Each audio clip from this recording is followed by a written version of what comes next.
I'm going to show you how to make a sample rack so you could fluidly switch through your samples in an Ableton Live session.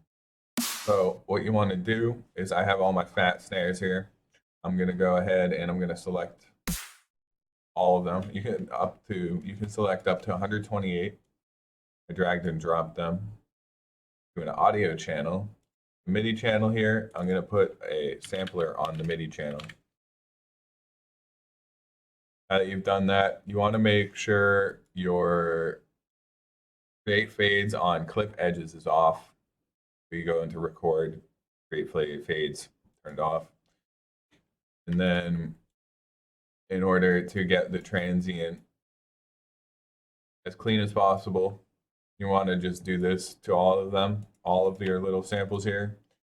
Otherwise, you might get something that looks like this, and you don't want that for a snare sound. So you do that. Do it to all of them.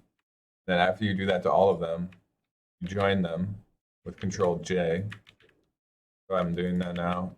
What this is doing is it's cataloging like the volume for Ableton. So Ableton knows the volume and it reads it out to you. Now that you've done that, you can select multiple and select them all and set them all to the same decibel range. I do -12 decibels. So you do that to all of your files, all your samples, and then I'm just going to delete these because it's a demonstration. Don't need those. I'm going to now click on my sampler track. So you see the sampler here. You click on the audio file track and you drag all the way. You select all your files and then you leave your mouse on the sampler track so it leaves it up. Now you drag down to the samplers. Now you have 43 samples in your sampler.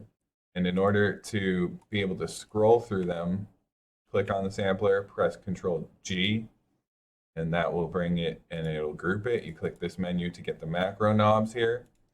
In order to scroll through them, you now press Zone, Selector. You want to distribute ranges equally. Then you click this little section here, which is like the selector. You map it to macro 1. So now when you play this, I don't want it to be too loud.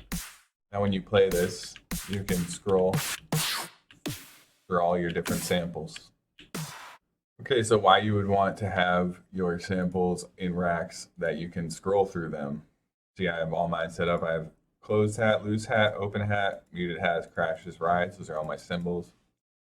And so I have already put in MIDI notes for closed hat here. And this is why.